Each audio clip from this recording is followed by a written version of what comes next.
Hi అండి. ఈ fixing కుందన్ని ఎలా విడదీయాలో నిన్న మీకు చూపించాను.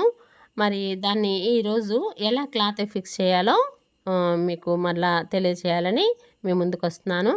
ఎక్కడైతే మనం కుందన్ని క్లాత్ పైన ఫిక్స్ చేయాలనుకుంటున్నామో అక్కడ మనం మార్కింగ్ చేసుకొని, ఈ కుందన్ వెనక క్యాప్ ఉంటుంది కదా! వెనక క్యాప్‌కి 4 పళ్ళుంటాయండి. ఆ పళ్ళు క్లాత్‌లో నుంచి పైకొచ్చేటట్లన్నా ఫిక్స్ చేసుకోవాలి. లేదు అంటే పై కుందనికి చిన్న పాయింట్ ఉంటుంది. అంటే అది క్లాత్‌లో నుంచి కిందకి క్యాప్‌లో ఫిక్స్ అవ్వటానికి.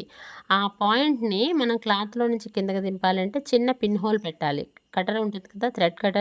థ్రెడ్ కటర్‌తో హోల్ పెట్టి దాన్ని ఆ హోల్‌లో నుంచి ఈ కుందన్ తాలూకా డిప్‌ని కిందకి దింపేయాలి. దింపేసి ఇలా వెనక్కి తిప్పుకొని క్లాత్‌ని అంటే రాంగ్ సైడ్.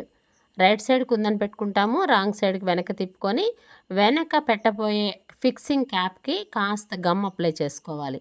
అలా అప్లై చేసి ఎక్కడైతే కుందన్ తాలూకా డిప్ పైకొచ్చిందో దాన్ని ఈ బ్యాక్ క్యాప్ పెట్టి గట్టిగా ప్రెస్ చేస్తే ఆ కుందన్ తాలూకా డిప్ అనేది ఈ క్యాప్ తాలూకా హోల్‌లోకి వచ్చి ఫిక్స్ అయిపోతుంది.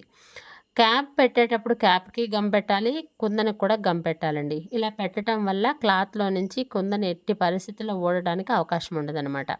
సో, దానివల్ల కుందన్ నీట్‌గా ఉంటుంది, ఊడిపోదు.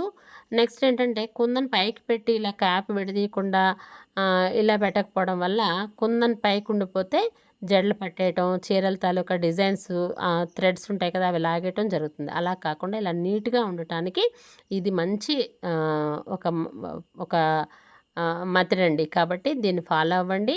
వీడియో ఎలా ఉందో చివరి వరకు చూసి లైక్ చేయండి, కామెంట్ చేయండి, షేర్ చేయండి. నా ఛానల్ తప్పకుండా సబ్స్క్రైబ్ చేసుకోవడం మర్చిపోకండి. బాయ్ అండి.